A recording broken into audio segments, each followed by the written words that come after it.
In this lecture video, we're going to take what we've learned about linear correlation one step further and learn about the regression line. When a set of paired data has a linear correlation, the regression line is the straight line that best fits the scatter plot of the set of data. If a data set has a very strong linear correlation, like the first and last graph pictured here, the line of best fit is obvious. It's the line that goes right through each point.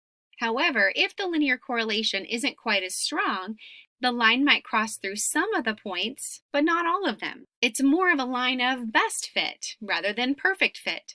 The regression equation, on the other hand, is the actual equation of the regression line, rather than the line itself. You might recall from a prior class that the equation of a line takes on the form of y equals mx plus b, where m is the slope of the line, that's how steep it is, and b is the y-intercept, where the line crosses the vertical axis. When we're writing the equation for a regression line, we just use slightly different notation. We use y hat equals b naught plus b1x. Y hat is what we call the predicted value, because we can plug in a value for x and come up with a predicted value for y based on the linear relationship between the x and y values in the set of data. B naught is the y-intercept, where the line crosses the vertical axis, and b1 is the slope. We're going to use the calculator function linregtest. And this function is going to give us values for b naught and b1. It'll look something like this. You'll see y equals a plus bx, and it will give you values for a and for b. The value for a, of course, will be your b naught, and the value for b will be your b1. Let's try this out with an example. This table gives systolic blood pressure measurements from the same person taken at different times. The first thing we're going to do with this data is find the regression equation for these measurements. We'll start by putting our data values into list 1 and list 2 in our calculator. Then we'll use the calculator function linregtest and record its output values. To edit our lists, we'll go to Stat, Edit, and clear out any old data. Then we'll enter the data values for the right arm into list 1. And the measurements for the left arm in list 2. Now let's find linregtest by going to Stat, Tests, and scrolling all the way to the bottom to find linregtest. Our data values are found in list 1 and list 2, and we're not interested in the hypothesis test yet, but we will be in a little bit, so we'll leave this at not equals 0. Once calculate is highlighted, press enter. Notice that the first thing given is the generic equation of the line, y equals a plus bx. Then farther down, we have values for a and b. Later on, we're going to want our values for r and p, so we'll make note of those right now also. Let's take these values back to the example. The linregtest gave us y equals a plus bx. And for a, we had a value of 43.565, and b, we were given the value 1.315. We'll also make note of the value for r. R was equal to 0.867, and our p-value was equal to 0.0570. From this first bit of information, we can put together the regression equation. We have y hat, the predicted value, is equal to 43.565 plus 1.315x. This is the line of best fit, but notice this does not actually tell us anything about a linear relationship. We didn't run a hypothesis test to see if we can support a linear relationship. Just for argument's sake, let's take a look at the scatter plot. We'll go to Zoom and option 9.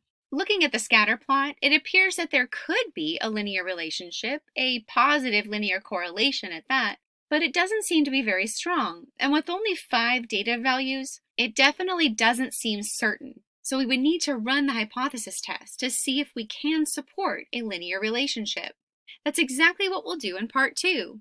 We want to know if there's enough evidence to conclude that there is in fact a linear correlation between right arm and left arm systolic blood pressure measurements. We'll use a significance level, alpha equal to 0.05. The first step is to determine the null and alternative hypotheses. The null hypothesis for this type of hypothesis test is always that rho is equal to 0, that there is no linear correlation. And the alternative hypothesis, H1, is that rho is not equal to 0, that there is a linear correlation. The second step is to calculate R. And we made note of R when we used the function on our calculator. We found R to be equal to 0.867. The third step is to find the p-value or critical value, or both. We made note of the p-value in part 1. We found p to be equal to 0.0570. In this example, we only have 5 pairs of data, and our alpha is equal to 0.05. And where those two meet is our critical value, 0.878. That's the threshold for where we would need to be larger than in order to support a linear correlation. So our critical value in this case is equal to 0.878. Notice that our value for R is so close to the critical value, but not quite larger than it. Step 4 is to use this information to determine the conclusion. Comparing the p-value to alpha, we find that our p-value is slightly larger than alpha, which causes us to fail to reject the null. Comparing our critical value of 0.878 to our correlation coefficient, 0.867, we find that we are not close enough to 1 to support a positive linear correlation. So again, we fail to reject the null. So the answer to part 2 is no. There is not enough evidence to conclude that there is a linear correlation between right arm and left arm systolic blood pressure measurements. That doesn't mean that there isn't one, but this sample data is not enough evidence to support one. That brings us to part 3. In part 3, we need to find the best predicted systolic blood pressure in the left arm, given that the systolic blood pressure in the right arm is 100. It's as if we're adding another column to this table of values. For the right arm, we have a value of 100, and we want to know what the corresponding value would be for the left arm. Here's where we have to use good judgment.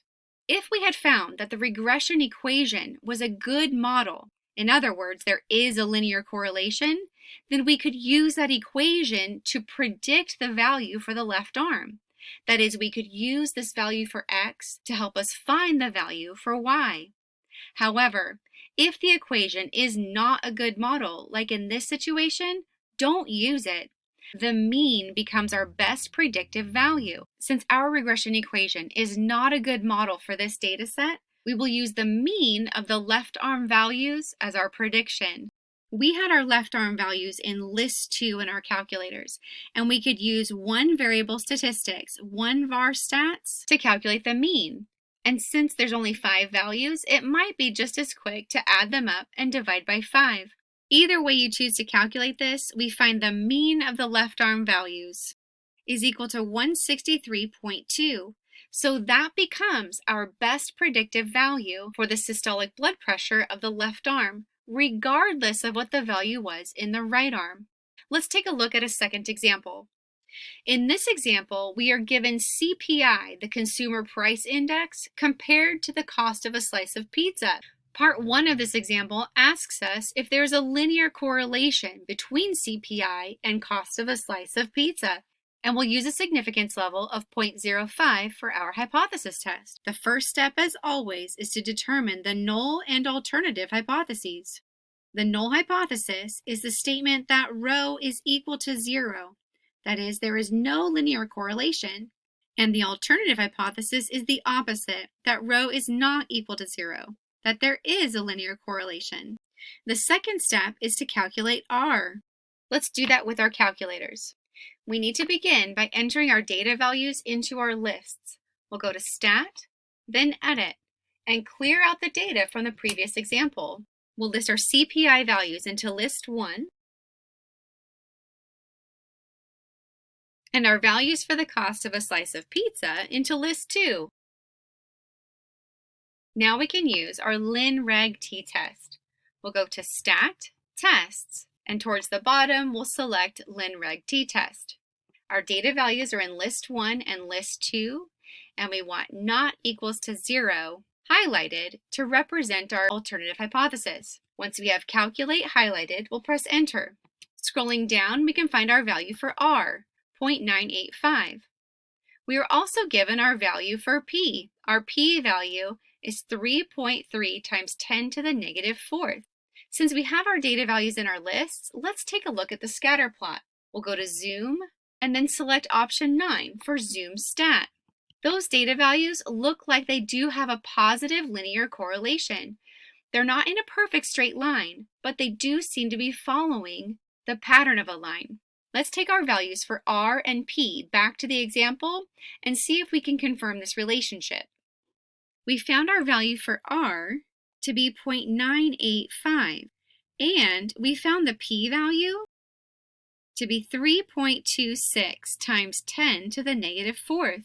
The critical value for this example we can find on the table by finding where n equals 6 and alpha equal to 0.05 meet up.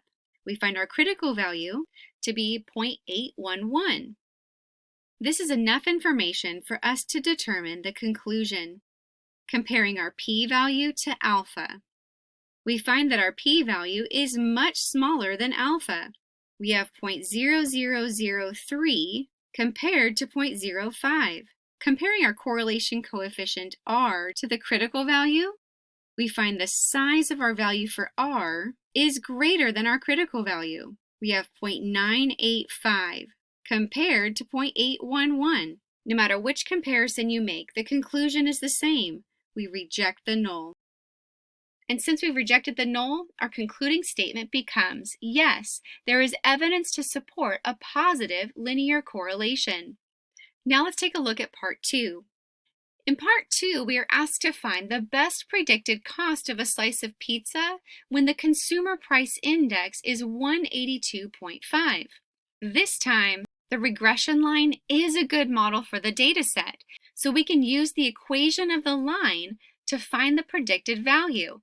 Take a second look at the output values given by our calculator. We have a value for A of negative 0.162 and a value for B of 0.010. And we can use those two values in the equation y equals A plus bx to write the regression equation.